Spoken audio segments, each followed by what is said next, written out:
ভালোই হবে।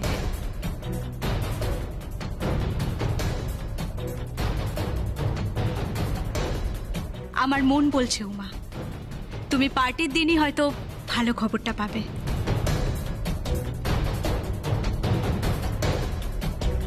হয়তো সেদিনই ডিক্লেয়ার হবে যে তুমি ইন্ডিয়ার টিমে চান্স পেয়ে গেছো।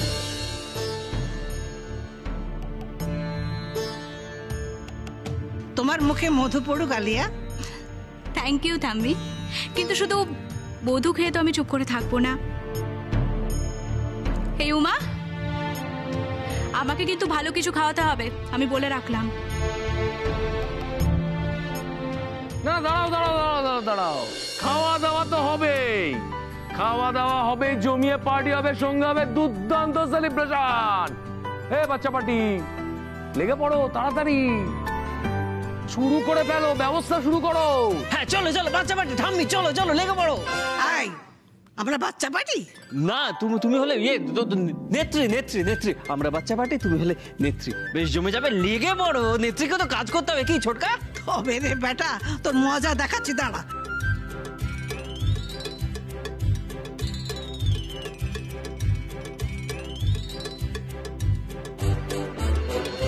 অভিমন্যু বাবু, বলছি আমি একটু মায়ের সাথে ফোনে কথা বলে আসছি। মায়ের জন্য মনটা খুব ছটফট করছে। আজকে এত বড় একটা আনন্দের দিন, যাও মায়ের সাথে কথা বলো, দেখবে ভালো লাগবে।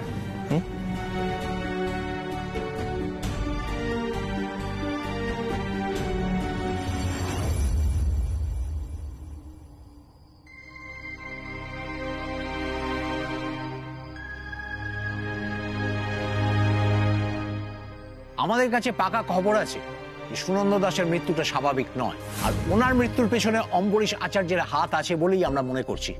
আর সেই জন্য আমরা ওনাকে থানায় নিয়ে গিয়ে জিজ্ঞাসাবাদ করতে চাই। ওনারা যে বাবার এগেইনস্টে এত বড় অ্যালিগেশন আনছেন, ওনার কাছে কি প্রমাণ আছে? জিজ্ঞেস কর। প্রমাণ তো অবশ্যই আছে, তাও ফুল প্রুফ। সুনন্দ দাস ছিল ওই পিচ কিউরেটর। ইনফ্যাক্ট ওই লোকটার সাথে, সুনন্দ দাসের সাথে আমি একবার দেখাও করেছিলাম। এটা তো অম্বরীশ আচার্যের গলা। আমরা ভেরিফাই করে তবেই এসছি।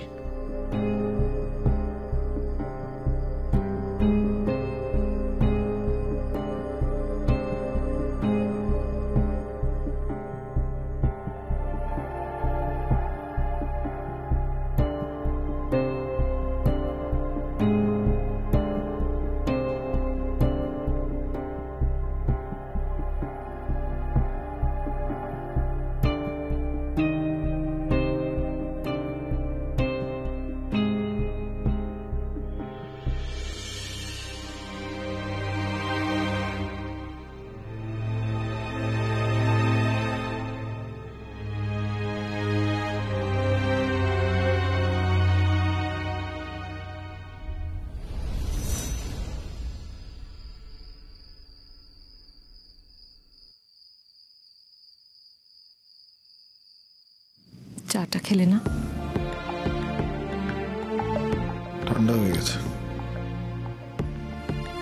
হবেই তো, সেই কখন দিয়ে গেছি বলো তো? চা তো চাইলে, খেলে না কেন? বাইরেও তো হইচই হচ্ছে কেন? বাড়ির সবাই ফিরল যে মাঠ থেকে উমাকে নিয়ে। উমা আজকে নাকি খুব ভালো খেলেছে, বাবা মা থেকে ননি অব্দি বাড়ির সবাই আজ খুব খুশি, তাই একটু আনন্দ করছে সবাই। জানো, আলিয়া বলছিল উমা আজ এত ভালো খেলেছে, ন্যাশনাল টিমেও চান্স পাবেই। বাড়ির দুই বউ একসঙ্গে ন্যাশনাল টিমে খেলবে, এটা আমাদের কাছেও কত গর্বের বলো তো।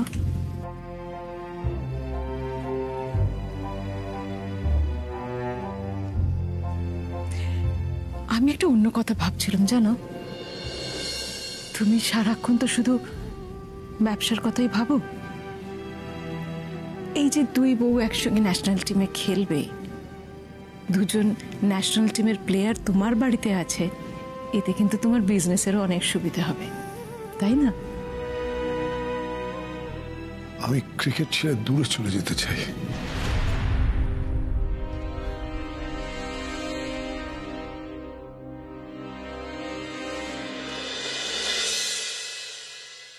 তুই এত ভালো খেলেছিস, আমি তো ভাবতেই পারছি না তুই আমাদের দেশের হয়ে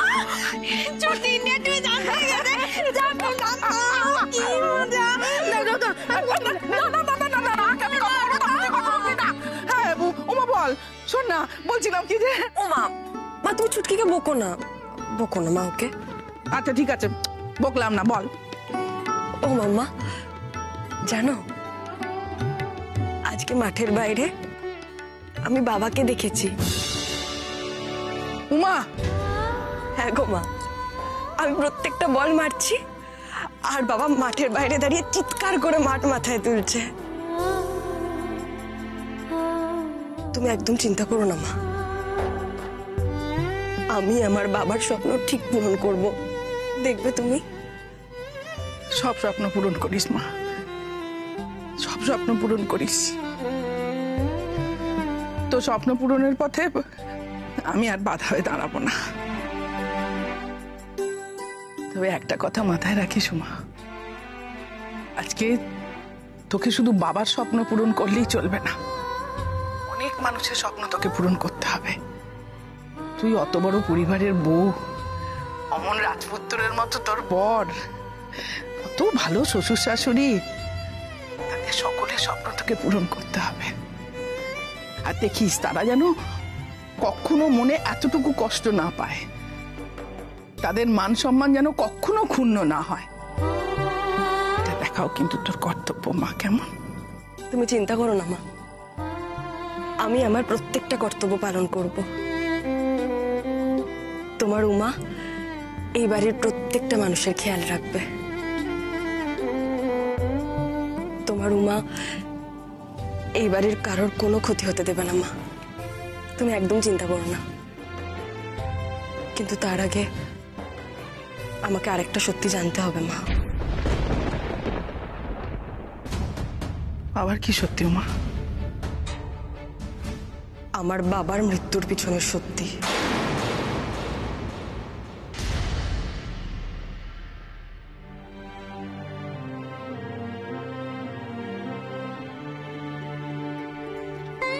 অমৃতা, ক্রিকেটকে তো আমি কোনোদিন ভালোবাসিনি।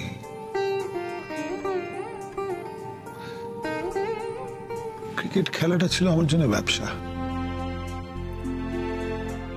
আমি অনেক টাকা রোজগার করেছি, কিন্তু খেলা হিসাবে তো কোনোদিন ভালোবাসিনি। আর ইদানিং যেভাবে আমাকে ব্ল্যাকমেল করা হচ্ছে, যেভাবে আমাকে ফোন করে শাসানো হচ্ছে, আমি কিছুতেই পারছি না।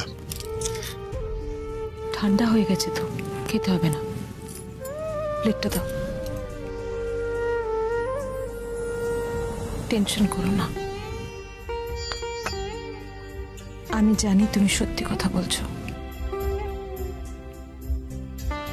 আমি বিশ্বাস করি উমার বাবার মৃত্যুর সঙ্গে তোমার কোনো যোগ নেই, তুমি কোনো মিথ্যে কথা বলছো না।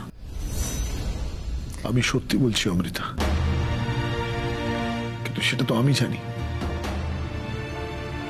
কেন জানি না, মনে হচ্ছে এই বাড়িতে আমাকে কেউ বিশ্বাস করতে চাইছে না। আমি না সব কিছু থেকে দূরে সরে যেতে চাইছি। কাজের জায়গাটা তো অনুরাগ আছে, ও ঠিক সামলে নেবে, ও পারে। ওকে তো আমি নিজের হাতে ট্রেন করেছি, ও পারবে। নিশ্চয়ই পারবে, কেন পারবে না? বাবার কাছ থেকেই তো কাজ শিখেছে।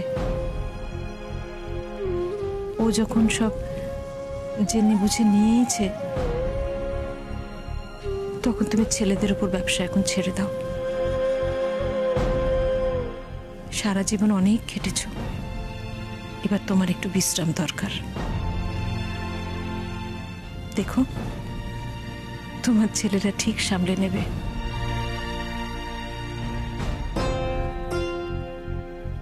তুমি খুব ক্লান্ত, তোমার সত্যি বিশ্রাম দরকার। যদি এটাই সত্যি হয়, আমার বাবা দুর্ঘটনায় নয়, বরং কেউ নিজের আখের গোছানোর জন্য আমার বাবাকে তার রাস্তা থেকে সরিয়ে দিয়েছে, আমিও তার শেষ থেকে ছাড়বো মা। তার মুখোশ আমি সবার সামনে টেনে খুলে দেব। যে তোমার সিঁথির সিঁদুর কেড়ে নিয়েছে, তাকে আমি এই জন্মেই তোমার সামনে দাঁড় করাবো মা। কেন পাগলামি করছিস উমা? হ্যাঁ, কেন পাগলামিটা করছিস? কেন বুঝতে পারছিস না যে ভীমরুলের চাকে ঢিল মারলে সেই ভীমরুল ঘুরে এসে তোকে কামড়াবে? কেন বুঝতে পারছিস না তুই? মা, আমরা গরিব মানুষ মা, স্বপ্ন দেখাটাই আমাদের কাছে অনেক। এই যে তুই আজকে স্বপ্ন পূরণের পথে এগিয়ে চলেছিস না, এটা তো তোর কপাল, তোর ভাগ্য ভালো। তুই অত বড় পরিবারের মধ্যে আছিস বলে তাই। তাছাড়া উমা, পুরনো কাসন্দি ঘেঁটে কি লাভ বলতো? আজকে যদি বাবার মৃত্যুর আসল কারণটা তুই জানতে পারিস, আসল সত্যটা জানতে পারিস, তাতে তোর কষ্ট বাড়বে, বই কমবে না। তো বাবা কোনোদিন ফিরে আসবে না উমা। ছাড় না এসব, ছাড় তুই। মা, তুমি আমার কথাটা শোনো। মা, আমি বুঝতে পারছি তুমি যে দুশ্চিন্তা করছো সেটা ভুল নয় মা, কিন্তু মা তুমি বলো তো, যে আমার বাবার সাথে এত বড় অন্যায়টা করলো, যে ক্রিকেটের সাথে এত বড় অন্যায় করলো, সে শাস্তি পাবে না? তুমি একদম আমাকে নিয়ে ভেবো না মা। অভিমন্যু বাবু আমার সাথে আছেন, উনি আমার কোনো ক্ষতি হতে দেবেন না। আসলে কি বলতো মা, ঘর পোড়া গরু তো, তাই সিঁদুরে মেঘ দেখলে ভয় পাই, বুকের ভেতরটা কেঁপে ওঠে। শুধু আমাকে তুই একটা কথা দে মা, তুই আর কোনো ঝুঁকি নিবি না।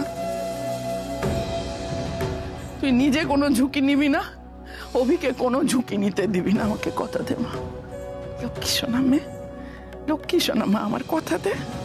আচ্ছা বাবা, ঠিক আছে। আচ্ছা মা, শোনো না, আমি এখন ফোনটা রাখছি, পরে ফোন করব। আর চুটকিকে বলে আমি পরে সময় করে ওকে ফোন করব, ঠিক আছে? রাখছি।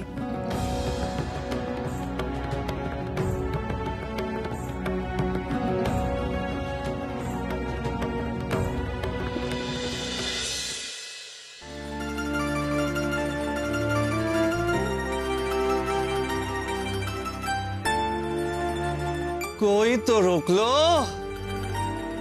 এইভাবে তাকিয়ে থাকলে তো হিতে বিপরীত হয়ে যাবে। না মানে, আমি তোমায় কতবার বলেছি যে আমি তোমাকে ভালোবেসে ফেলেছি, তোমাকে প্রপোজ করেছি, কিন্তু তুমি তোমাকে পাত্তাই। এই লুকটাই, মানে এই চাউনি দেখে নিজেকে কন্ট্রোল কি করে করবো? কন্ট্রোল অভি, কন্ট্রোল।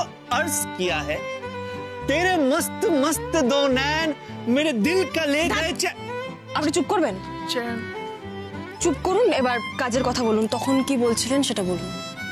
ওকে, ম্যাডাম যখন বলছেন তখন কাজের কথা বলতে হবে, তাই না? একটা অনুরোধ করব, রাখবে বলো? উমাকে তোমার ছেলের বউ হিসেবে এবার মেনে নাও। দেখো, ভুল তো আমিও করেছিলাম। যখন অভির অ্যাক্সিডেন্ট হলো, আমার তখন মনে হলো সব দোষ উমার জন্যই অভির এরকম হয়েছে।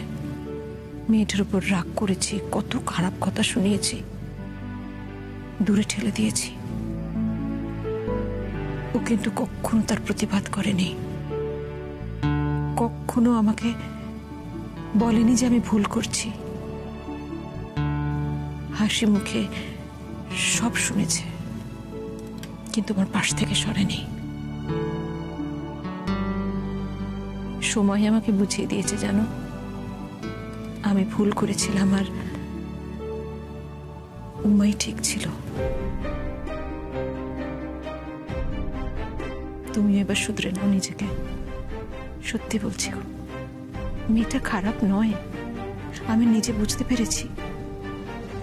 আমার ছেলের জন্য ওই উপযুক্ত বউ, ও থাকলে আমার ছেলেও ভালো থাকবে। তুমি একবার মেয়েটার সঙ্গে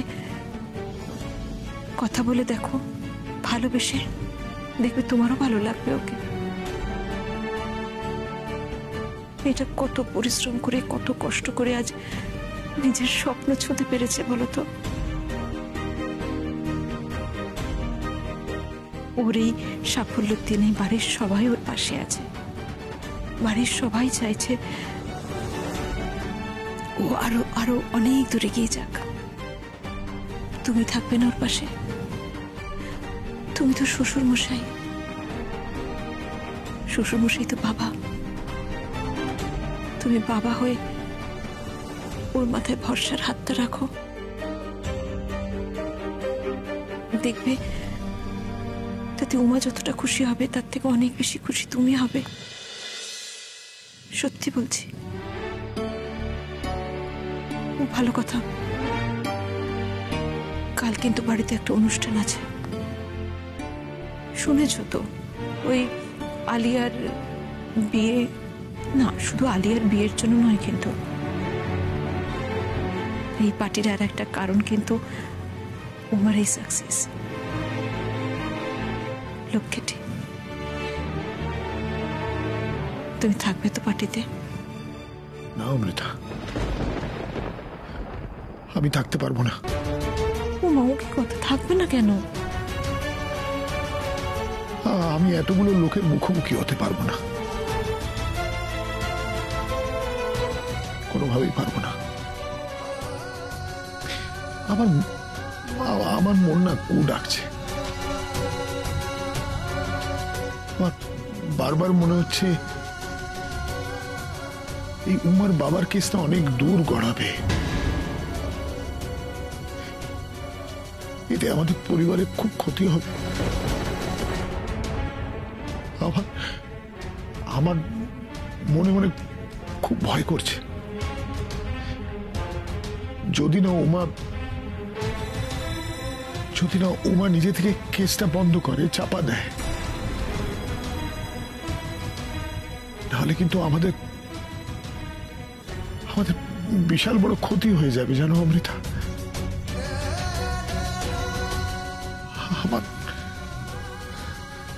আমার কিছু ভালো লাগছে না, আমার কিছু ভালো লাগছে না।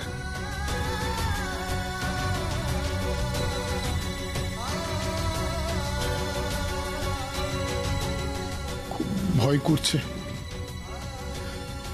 খুব ভয় করছে আমার।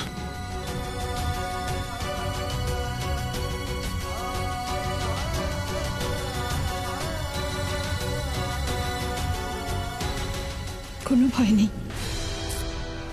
সব ঠিক হয়ে যাবে।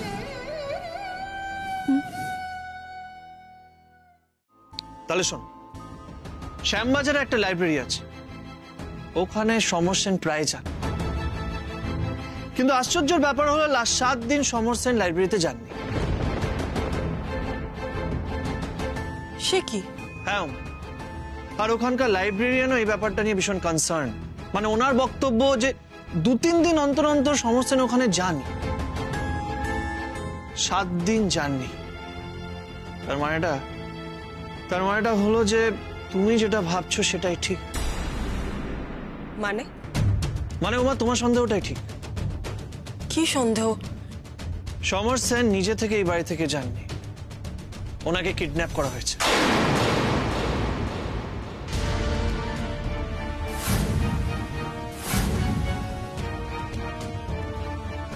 আপনাকে আমি বলেছিলাম না, ওই ঘরটার অবস্থা দেখেই আমার মনে হয়েছিল উনি নিজে থেকে নয়, বরং কেউ জোর করে ওনাকে এই বাড়ি থেকে নিয়ে গেছে। কিন্তু যদি এটা হয়ে থাকে তাহলে তো সর্বনাশ। কি বলতে চাইছো? যদি ওনাকে এই বাড়ি থেকে কেউ নিয়ে যায় তাহলে তো সে এই বাড়ি নিল। কারণ বাইরের কারোর পক্ষে এই বাড়ির ভিতরে ঢুকে কিডন্যাপ করাটা সম্ভব নয়। আর যদি সেটা হয়েও থাকে তাহলে তো সিকিউরিটি নিশ্চয়ই দেখবে। ঠিক বলছো মা, তুমি একদম ঠিক বলছো। আমার মনে হয় আগে আমাদের সিকিউরিটির সাথে কথা বলা উচিত। আর বাইশে যদি সিকিউরিটি থেকে কিছু না ইনফরমেশন পাই আমরা, তখন পুলিশের ডায়েরি করা উচিত। মানে এটাও আমাদেরই করতে হবে, তাই না? আপনি একদম ঠিক বলেছেন, থানায় যাওয়া খুব দরকার আমাদের। তার আগে চলো সিকিউরিটির সাথে কথা বলি আমরা।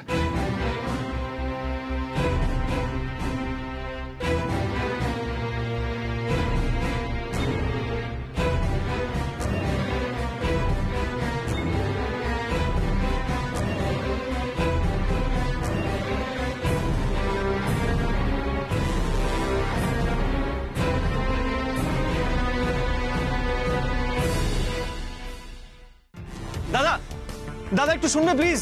হ্যাঁ স্যার। হ্যাঁ ছোটদা বলুন।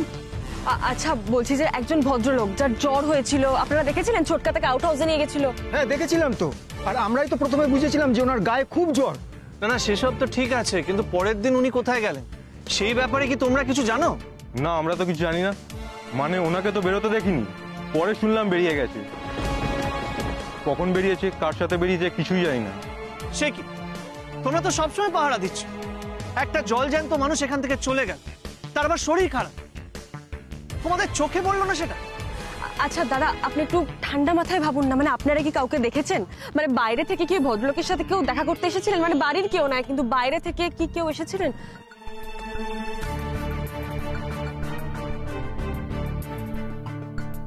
এরা তোদের কোনো ইনফরমেশনই দিতে পারবে না অভি, কারণ সেদিন যা ঘটেছিল পুরোটাই আমার প্ল্যান মাফিক ঘটেছিল।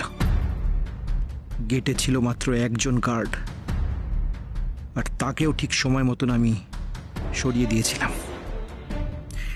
নিশ্চিত করেছিলাম পুরো ব্যাপারটা যেন ওখানে কেউ না থাকে।